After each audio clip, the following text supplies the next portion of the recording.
Un redoutable invité surprise est apparu dans le débat public ces derniers jours. Il s'agit de l'explosive question du pouvoir d'achat qui s'est cristallisée autour de la hausse des prix des carburants. Le chef de l'État est inquiet et il espère éviter un retour des gilets jaunes. Il veut éviter, dit-on, la fronde ou l'effondrement. Soyons clairs et cash. Les Français en ont marre de payer 70% de taxes sur les carburants. Le prétexte fallacieux du réchauffement climatique réel, alors que le pétrole est pour le moment la seule source d'énergie accessible pour nos voitures, fait flop auprès des consommateurs qui paient 70 € de taxes sur chaque plein de 100 €. Je préférerais de loin payer mon litre de gasoil 90 cents comme aux États-Unis que de continuer à nous saigner à chaque plein. Monsieur Maire ne comprend rien, Monsieur Macron non plus.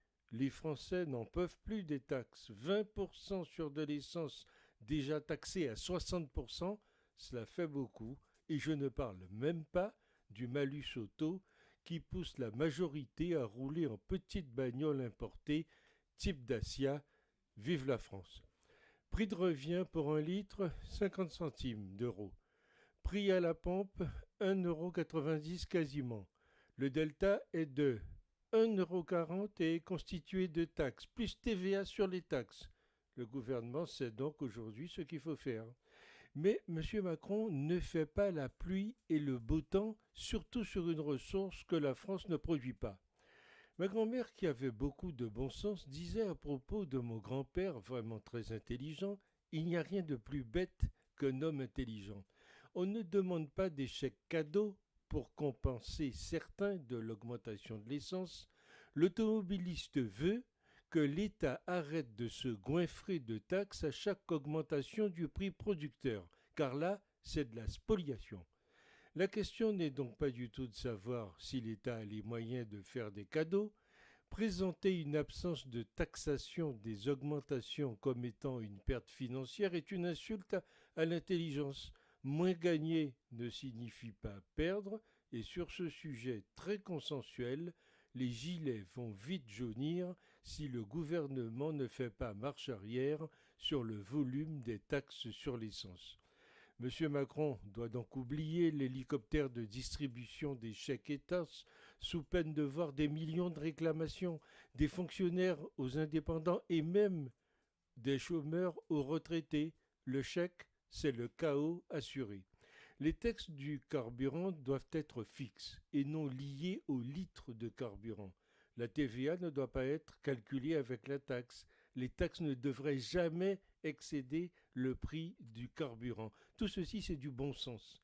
Mais la Macronie nous rabat les oreilles sur toutes les chaînes de radio et de télévision avec une soi-disant hausse du pouvoir d'achat. Des chèques par-ci, des chèques par-là, l'achat de la paix sociale, mais sans le moindre projet, si ce n'est, on le voit bien, une France déchirée, violente, décadente, envahie. Pour la classe moyenne qui bosse, ça va être la double peine. Pas de chèque, mais plus d'impôts. L'argent qui ruisselle n'est en effet jamais arrivé jusqu'à la classe laborieuse. Des mesures électoralistes, mais les Français ne sont pas des imbéciles, et ils le savent. La vraie solution est celle de la baisse des taxes qui, aujourd'hui, bat des records avec 60% de prélèvement. Résumons-nous. 1. Il peut alléger les taxes sur les carburants.